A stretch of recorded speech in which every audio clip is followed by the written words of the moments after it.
Welcome, everyone, to the Songwriters on Process podcast. My name is Benno Papari, and on this podcast, I take a deep dive into the writing process behind some of the world's best songwriters. By way of background, I am a former English professor. I have a PhD in English language and literature, and I'm a writer myself. So this is a conversation about writing between two writers. My goal has always been to treat songwriters the same way that we treat prose writers, just as writers, plain and simple. So that's all we focus on. I don't care about tour stories, favorite bands, how bands get their name, favorite foods, anything like that. This is, again, a deep dive into the songwriting process with some of the world's best songwriters. And with that, let's get into today's episode. And today on the pod, Dev Hynes, aka Blood Orange. I have to say, I am so excited for this. I am a huge Dev Hynes fan. I think he is insanely talented. And if you know anything about him, you know that. If you don't, please look up all the things he has done. His new album out is called Essex Honey. I am biased, but it is fantastic. I've been trying to get him on the pod for a long time, so it's very exciting to have him. And I knew it was going to be a good episode when he popped up on Zoom. I do all these interviews, most of them over Zoom. And he popped up on the Zoom, and there was nothing behind him but wall-to-wall bookshelves upon bookshelves and books. And that was amazing. And he loves to read, and he studied literature, and books have a big impact on his life. We talked about that, certainly, his love of literature. And that relates to one of the things he told me in the beginning. He doesn't write every day. He makes a point of not writing every day. He said he works best in consumption mode. That obviously includes writing, but he consumes everything, and that has a big impact on his process. We talk about equipment, and I think his quote is, "Nothing matters to me equipment-wise." He's not precious at all about the things that he uses for his songwriting process. He said he thinks only 2 months ago, he finally bought his third and fourth guitar. So he's had only 2 guitars for many years. Couple of other things. One, he said, we talked about if you ever get to a point where you feel like this song just isn't working and you give up on it. And it sounds like he won't push through. He said, "I won't fold, but I'll see how hollow the wall is." If you run into that wall, a lot of people say that they will continue to push through until that song is done. But for Hynes, it sounds like if something's not working, he just moves past it. It's not going to work. So he doesn't insist on continuing and seeing it through to the end. It's all about keeping the process fun for him. I asked him if he writes at night or in the morning. He said neither. He does not want to write when he wakes up, and he'd rather be doing other things at night. So he writes in the late afternoon, which I think is amazing because I can't do anything in the late afternoon. That's when my productivity is shot. So I loved this, really, truly loved hearing everything. I really felt like I was picking his brain about all the things that he does. I will stop talking now. New album by Dev Hynes, Blood Orange, is called Essex Honey. Here's my episode with Dev Hynes. Do you think it's important as an artist to create in some fashion every day, no matter how bad it is? Or do you feel like by pushing things, the art may become too derivative? I mean, I think songwriters or writers, well, it's funny because prose writers will tell you, butt in the seat, write every day. Doesn't matter how bad it is. Right. Songwriters tend to be more divided on that. So what camp do you fall in? You know, it's interesting. I mean, I myself fall into the camp of I definitely don't do it every day. It is so, it's so not that for me. But I have always admired and loved the people that work in that form of discipline. I mean, even yesterday I was talking about to someone. I was talking about Pablo Casals, the cellist, and I'm gonna have to paraphrase, but towards the end of his life, he was still rehearsing, a million hours a day. And they ask him why, and he says he's starting to notice some improvements. It's like that kind of thing. And I've always loved that idea and that concept. But for me, I think the thing that is very important for me is not necessarily been the literal craft of doing the thing. But for me, I think I work best in consumption mode. Like I am daily taking a lot of things in, whether it's books, writing, or music, crazy amount of music, film, whatever, life talk, conversations. Like I take a lot in. And I think for me, I think I'm essentially doing something working every day. I think I'm in some form studying every day. So you say you admire those people, but there's no desire to say, I really should try that. It, No, none. But but it's funny because in the times of my life where I've toured or had sometimes with classical performances, whether it's mine or someone else's, you obviously have to rehearse and do it over and over again. And you'd think, I mean, I'm 39, and you'd think by now I would understand this, but every single time I cannot believe the improvement. I cannot believe that rehearsing makes you better. Every single time I'm always shocked at the from day one to the end of the improvement. So it's something I should kind of do more. did you ever, were you ever a journal writer? Ish. There was a period, I think, in my 20s, which actually couple albums around then lyrically were taken from that. But there was a period where I would write just in more long form, and I'd write things down. And it's actually why there there used to be certain songs that would have the same lyrics and have kind of these reprisals and stuff. It's more because it was like a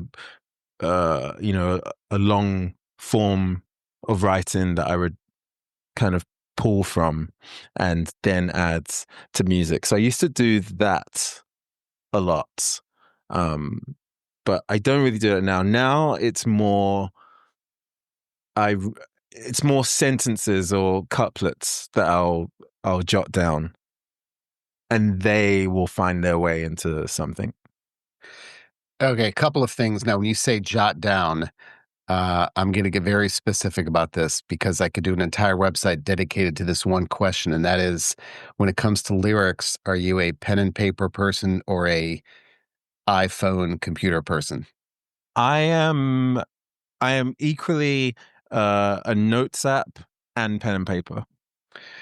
Okay, But next question then. interesting, never Yeah. my laptop. Oh, okay. So why not? That feels unnatural to me. Hmm. That's interesting because my take on that, and I agree with you. So in this space I'm sitting in right here, Mm, during COVID, I used to be able to write at this desk, but during COVID, I was spending hours and hours talking to this green dot on my computer for yeah. work related things. Because of that, I started to associate those calls with a very unpleasant experience. I can no Mm, longer write in this seat. I can write in that yeah. chair behind me. I cannot write here anymore. So it's kind Yeah. of that same I get thing. it. Yeah, isn't that fascinating though? Yeah, it's interesting. It's real. I do understand that. I must have a similar connotation. There's something about sitting and writing at a laptop has always felt very unnatural to me. Um, Yeah. yeah. Okay, so back to the pen and paper though, because again, Yes. people are extreme. I mean, the answers I get are crazy, but some people, it's got to be a certain color of ink or a brand of pen or even type of paper. Does that matter? No, Okay. nothing. No, nothing matters to me, equipment wise, in any form for anything. Like I love it. musically, it's I only recently 2 months ago bought my maybe my third and fourth guitar. It's not even a thing I think about. It's yeah, I don't know. Yeah, I can write in anything. I have a million notebooks scattered there. Un Only some of them are filled out. I can like a lot of the time I'll be traveling and not have a notebook on me, and then I'll just have to go and buy something, and so I have a lot of these kind of unfulfilled notebooks. So just so you know, that's the exact opposite of almost every answer I've ever gotten. I love it. Um, you know, but again, my fear as a writer is that the more I focus on it being less precious, the more precious it actually becomes because you start Mm, thinking about making it not precious, if that makes right. Yeah, sense. yeah, yeah. Yeah, I get that. Um, okay, so with the voice app, okay, Hmm. I imagine there are just thousands of them on your phone, the voice notes, the voice memos. Is there any organization to them whatsoever? None. No, that's the answer I most often get, by the way. Uh, Yeah, no, there's none. It's hectic, and then I have to like try and remember like dates and things like that. but let's try to put it in a positive light. The advantage to that is that you may uncover some buried treasure by having to search through all of those, right? Which happens every time. Every time I'm in that mode of, and to be honest, it's rare because how I make music is there's no like demo process. The finished version of what comes out has the first version inside it. So it's rare that I notes app an idea because if I get an idea, I usually just record it. So that's fascinating. And I was going to bring that up anyway, because that is so. If, what you're telling me then is that the first take is usually the final one in when you're creating. It's pretty much if there will be I would say this, I would say that there is at least two or three elements in the music that are absolute first takes in probably everything I've ever made. When I interviewed the poet Paul Muldoon Oh wow. uh, a couple of weeks ago Oh because he amazing. actually has a side gig as a songwriter, believe it or not. Oh, I didn't know. Yeah, That's I didn't cool. know. Right. And we talked about, I asked him about his writing process, and he said something fascinating. And I think this has to do with being a lyricist and a poet is that he said that he cannot write a line until the one before it is perfect. Uh, Oh. yeah, he cannot get to the end of that line until even the word before it works.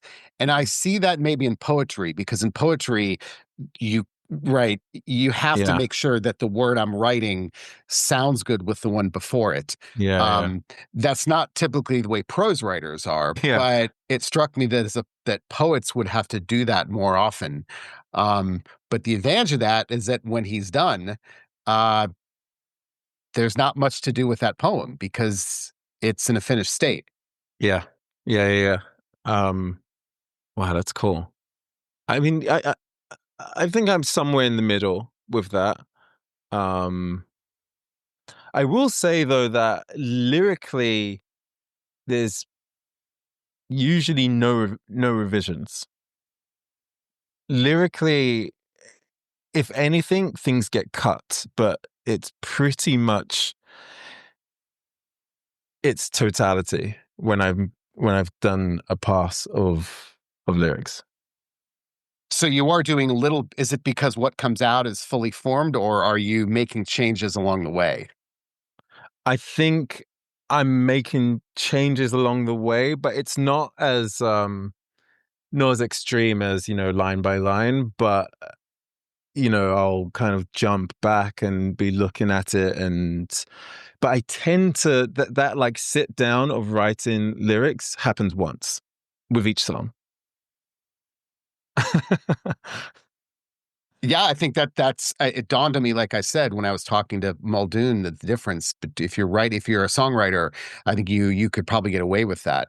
Mm. As a prose writer, I don't think you ever can. Yeah, no, no, no. I wanted to touch on something you said earlier, which I agree with 100%, because when you said you see consumption as a part of the creative process, and I would tell my students when I was a professor that your writing process is always taking place.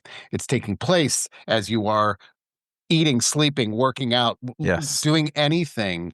Because if you think that your writing process only takes place when pen hits paper, you're doomed to failure. But Yeah. I love that idea that you have to think about it, that even though consciously I may not be aware of it, I'm writing right now. There's something Yeah, happening up there.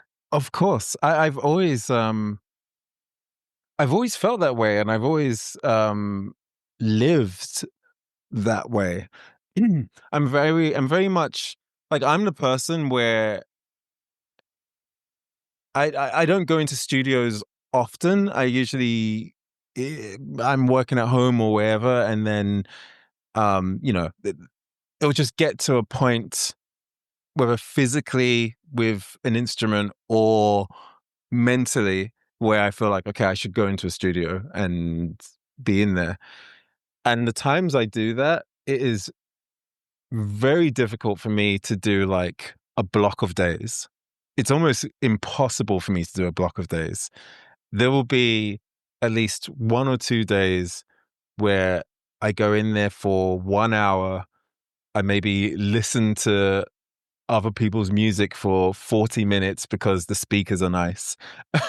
And then maybe I'm watching like tennis highlights, and I'm like, okay, I think I need to leave the studio. Like, I don't want to be in here because yeah, and I don't feel bad about that. Like, I don't feel a sense of guilt about it, because I just think naturally the process is is happening, and that break needs to happen, and you're thinking and you're revising in your head. And I don't yeah, I don't really subscribe to. And again, this, like I said before, things I'm a fan of and things I like isn't doesn't just doesn't work for me. I love reading stories of people, and they just lock themselves away for a month, and they'll just grind in, and they'll, like, had the breakthrough of the song. Like, I've read a million biographies where I'm like, I love this, but I personally can't really do that. To me, it's not a natural way for me. Did you discover that early? Was that something that you discovered early about yourself, or were you the type of person who would lock themselves in the room and you just said, I can't do this. This isn't working for me? Um, no, I discovered it quite early, and from being at a place where I'd be working, and then naturally I would not want to, and nothing would be happening. Like, if I, to me, if I come across, if I hit a wall while I'm working, I will. It's not like, it's not necessarily that I would fold straight away, but I will see how hollow the wall is, and and because sometimes, obviously, there's a place maybe you can get to, and so you should push to get there and explore the avenues. But sometimes you will just hit a blank. That happens. You're going to come across something where it's like just not happening. And my thing is that it's not life or death. It's not that big a deal. And why, in this um art form that I love so much, would I intentionally walk into such misery when I can step away and, keep it still this fun, enjoyable process. I fold immediately. I but because here's what I do. And honestly, it's as simple as walking away for 5 minutes. A Yeah. 5 minute walk is all it takes to recharge. So true. I mean, that's absolutely true. Um, so I'm going to read a quote up here. I've got some quotes by writers. Oh, Uh, amazing. and one of my favorite quotes, and this is the one I give to songwriters all the time. Agatha Christie once said, "The best time to write a book is when you're doing the dishes." So a lot of that has to do with the eureka moment. The eureka moments Hmm. happen when you're not sitting down saying, "I'm going to have a eureka moment." But the For sure. songwriters who tell me they get ideas while they are gardening, hoovering, doing the dishes, cleaning, anything monotonous. It's Hmm. why we get our best ideas in the shower when our brains are engaged in activities that require no conscious thought.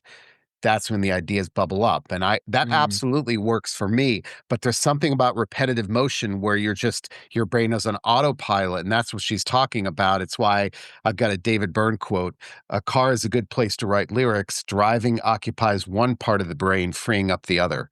Mm. So I'd love to get your Wow. take on that. How often do you find that happens? Um, Honestly, I think my thing, which might sound funny, and I've said this to some people, but it's listening to music. I get ideas listening to music. I'm still making music from the place of being like 13 with posters on my wall.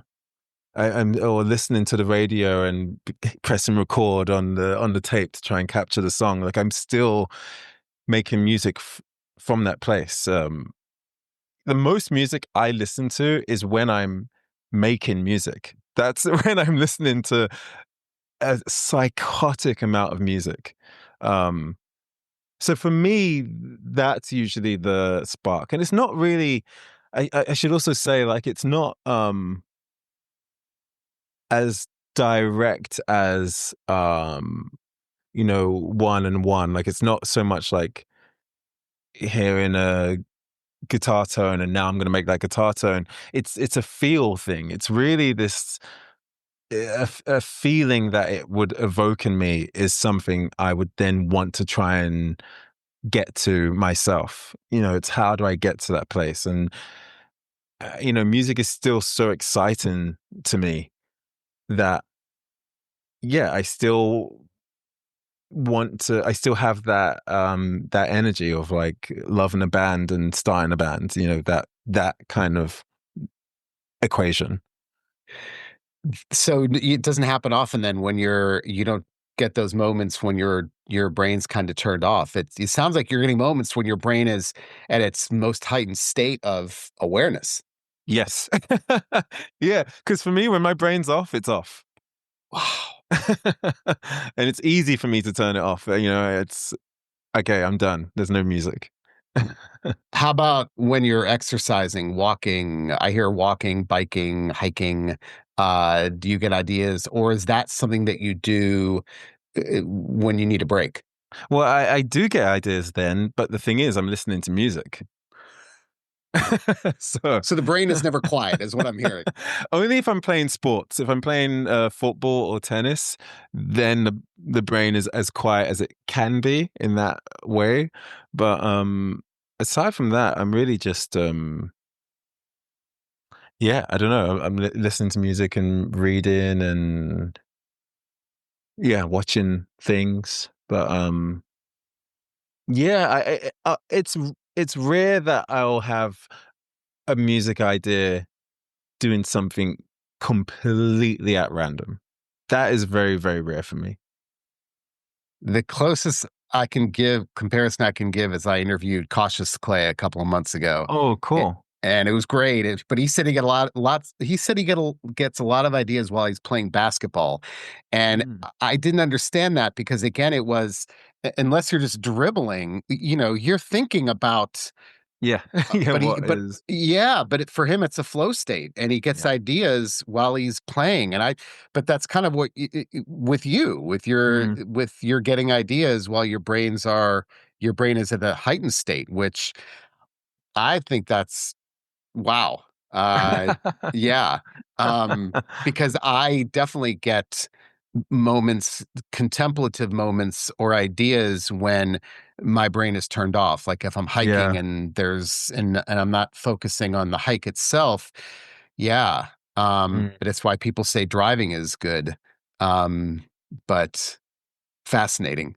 Um, I meant to ask you one follow-up, and that is when you're have a pen and paper, and again, the answers I get to these are fascinating.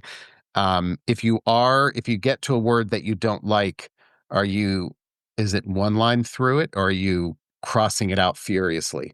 Oh no, I'm getting that shit out of here. I'm scratching that up. And honestly, I'm sometimes, usually, it's actually I'm scratching the whole line, even if it's just one word. Wow. And that's because you just don't so you're willing to sacrifice the whole line, or the whole line really is bad, or you feel like it's Uh, just It's more visual. It's more like I visually want to look at the sentence. So I don't want to like scratch out a word and then I feel like I don't get to look at the totality of everything. And so, yeah, I'll redo. And sometimes even just rewrite the whole thing on another page just to make it a bit cleaner.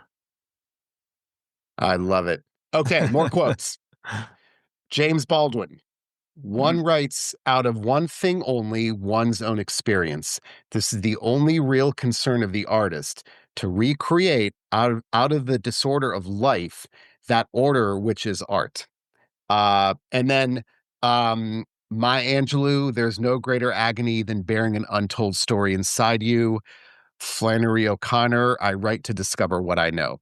So I give you all three Oof. of those because it is the idea that we write not to share things, but to process.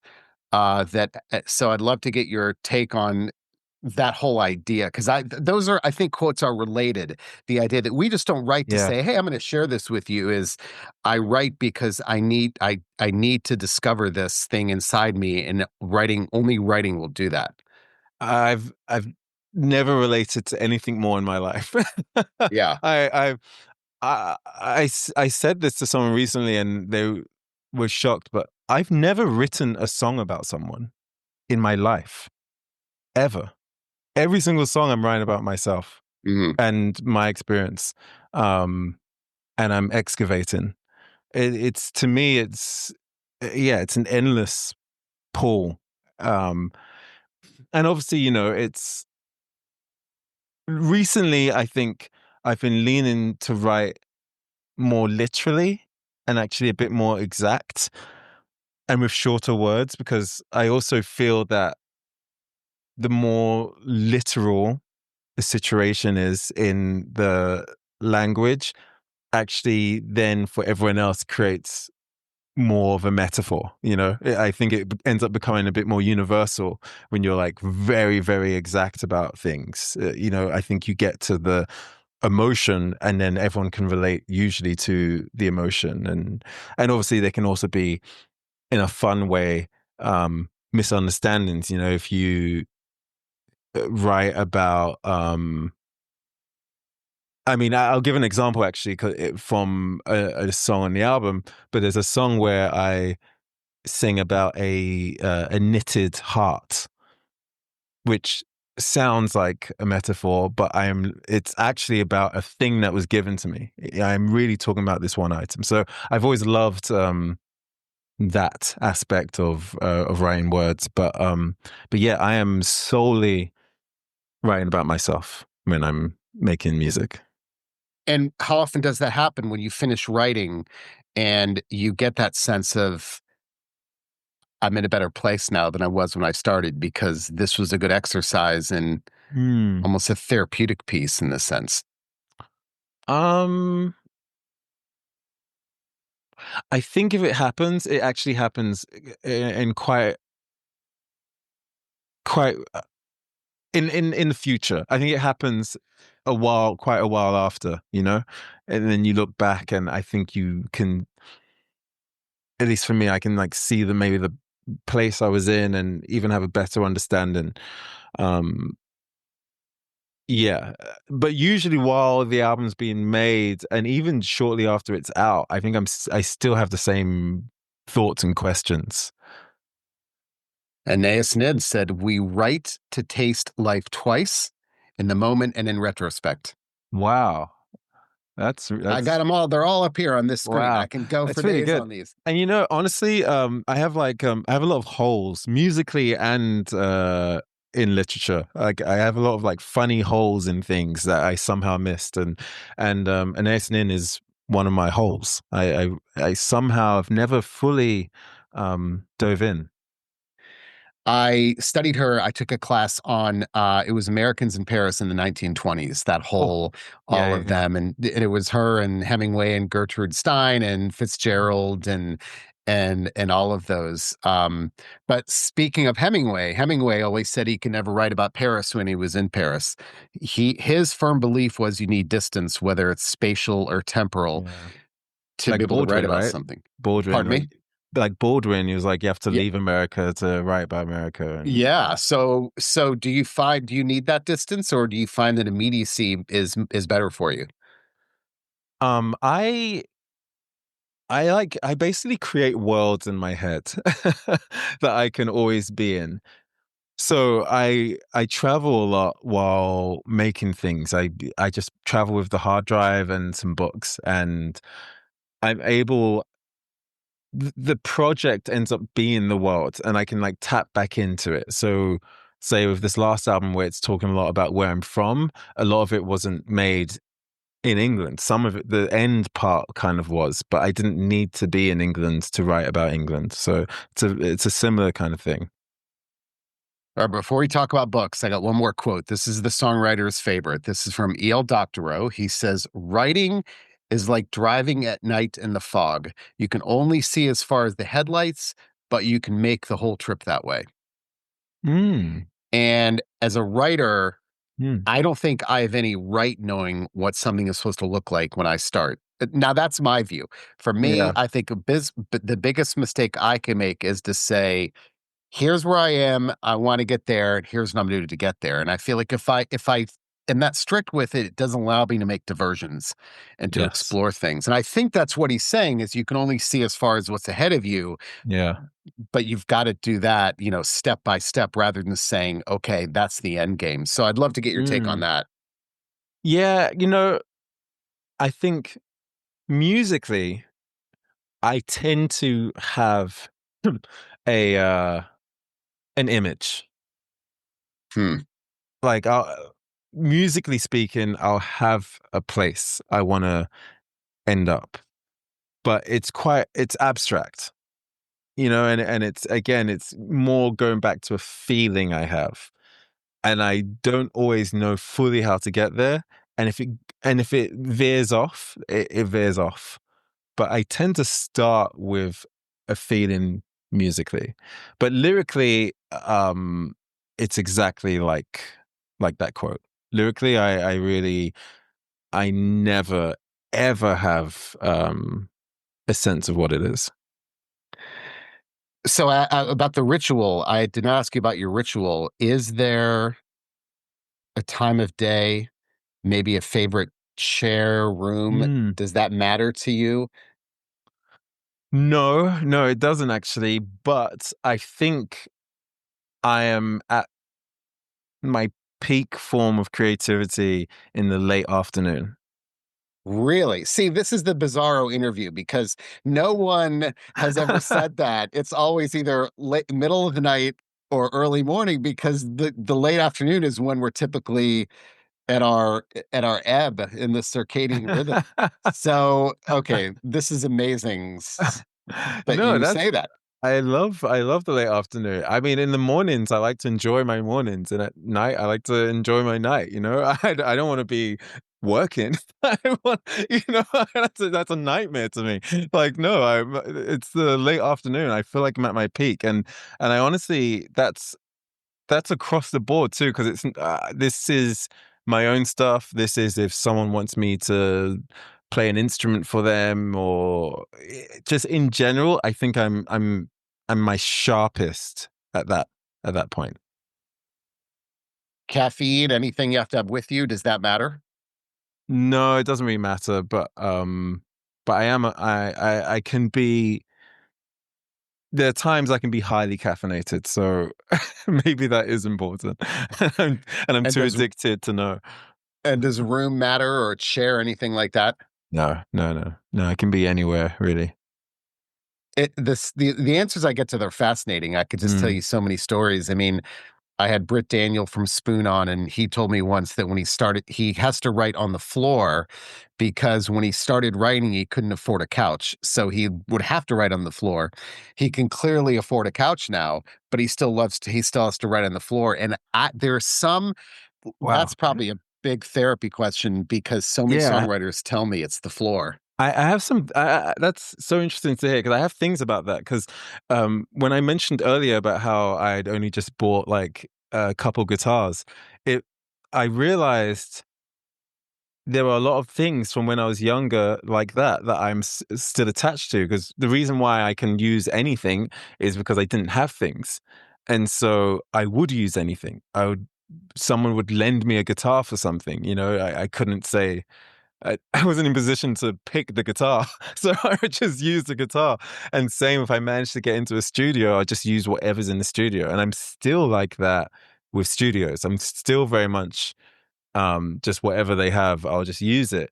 But I did in to me, it was very important earlier this year to buy some instruments because I as much as I think there is something special about staying in the place you initially started being creative, I also felt that it was um, a prison and I didn't want to succumb to it. And so I intentionally, now that I can buy instruments, I was like, okay, I should buy some instruments. There are clearly going to be things I like and would be nice to have. And I felt it would be sad to not essentially experience creativity in a way that in a new way, in different ways. And I also, that it interests me too to see how I could create in a way that doesn't lock myself self up to the past. But also on top of that, I felt that if I in keeping myself trapped in this certain way, I was also weirdly not trusting myself. Like I felt that there should be this like the reason why I listen to a lot of music while I'm making music is because I believe in the human filter. There's a trust. I know that it won't come out, you know, how I'm listening to it. I know that there's things I can do other people can't do, just like every other person in the world. There's things they can do that another person can't do. And so the idea of locking myself up to an older version of myself, I felt was actually showing that I didn't trust myself today. And I felt like I can trust myself today. It doesn't matter that I can afford instruments now. It's still going to come out um, as me. So yeah, sorry, that just triggered that thought. But Fascinating because the easy thing to do would be to say that I've always done this, and that comfort of returning to, and we could go for days about, mm, the why we're doing this, yeah, but the value of being safe with it. And but I'd have to go back to my own ritual thinking about it. Like how many of these things did I do when I was in my teens or even younger? yeah, Um, Unconsciously, you still do it, not even for yes, safety. It's just you still do it, yeah, and you don't even realize it. yeah, yeah. Real quick, there's a great story for you. I interviewed the song because you'll talk about when you talked earlier about writing, listening music as you're writing. Mm. I had the songwriter Martin Sexton on, and he told me that Oh what wow, he would do, so picture this, he would have computer, two speakers, each speaker playing a different kind of music out of it. So he would have what is that? metal and classical, country, talk radio. It had to be something that was very different, but the chaos of it and those sounds produced new music in him. And that Love. isn't that amazing? I love that so much. Yeah, and he learned it from someone. I forgot what it was, but it had to be something Mm. different. And the blending of those two different genres created something in him, and he'd create as he was listening. Yeah, I love that shit. I love it so much. Um, okay, so yeah, let's talk books because I'm Yeah, yeah, obsessed yeah. with all those books behind you because there are so Let's many of go. them you can't even fit them on the you're putting them in places where I you're know, jamming I them into know. spaces. So It's yeah. Oof. okay, so let's talk reading habits. First of all, are you a genre person? Are you an author person? Mm. What are your reading habits like? Um, I tend to gravitate naturally to nonfiction. When I was younger, that was so I okay, so I was studying literature and film, and I was leaning towards, I guess, like journalism and biography, documentary. That so I naturally gravitate there. Um, but I do read also a lot of fiction, but I tend to read multiple at the same time. It's quite rare I'll read one book. Just like I mean, there's I can show you what's in front of me right now, actually. I have three in front of me right now on my table. And they're all quite different. I'm reading Simone Weil. Nice. Decided to bring it back. Uh Agamben, Giorgio Agamben. And then an interview book with Hanukkah. That's where I'm at. And I am actually reading I just started I did just start fiction actually. I just started Martin Eden. Um Nice. yeah, Jack London. Uh I half read it when I was maybe 21, 22. Never finished it, but remembered that I enjoyed it. And I do have when I talk about my holes, I do have holes in American writers 20th century. There's a lot of things I've not fully read. So yeah. So you're not a big fiction guy. Not a big fiction guy, but I have read I you know what it is with me in fiction? I think um what tends to happen to me is I have to read fiction to read more fiction. I fall into that loop and then I feel like I can consume it more. Whereas because I'm so all over the place and scattered, I can just grab any nonfiction. I can travel with like three random whatever, like interview essays or whatever, but it's an irreplaceable feeling of being engulfed in narrative. With fiction, you mean? Yeah, Yeah. I read two books at a time, but they have to be different. So it's got to be fiction and nonfiction. love that. Yeah. Because again, going back to what we said, that fiction book I'm not reading, if I'm reading nonfiction today, I know that fiction book is doing something in the back. Yes, exactly. Yeah, yeah, yeah. No, it's true. It's really true. So what makes you determine I mean my selection process is not complicated. I go to book review websites and see what people are reading. So how do you Yeah. determine what book you're going to pick up next? Yeah, I read yeah, honestly, I think I read in terms of reviews and criticism, it's probably literature more than other mediums. Um so yeah, it's kind of a similar thing, but also again, I'm in such a studying flow state that it is like a spider web of things. Same with my music listening. It's a spider web. Like I remembered Martin Eden because I was revisiting Simone Weil. And the links of socialism and whatever. Like I just started thinking about that, and I was like, oh, I remember really liking that book, and yeah, so it tends to go that way. I used to be the type of person that had to finish a book no matter how much I didn't like it. But once I said, screw it, I'm out, it was incredibly liberating. So do you Same. have to finish, or can you put it down and say, yeah, I'm not, this isn't worth it? I can put it down. I used to have to finish it. Same. I wasted many an hour in my life finishing books that I was not enjoying, but yeah, now I can put it down. And that's it for the latest episode of Songwriters on Process. You can find all of the old episodes on all major streaming platforms and probably some minor ones as well. You can also find them on the Songwriters on Process website. I started the site back in 2011, so that means there are hundreds upon hundreds of interviews with some of the world's best songwriters. So take a deep dive into some of those episodes. They are all great. Of course, I'm biased.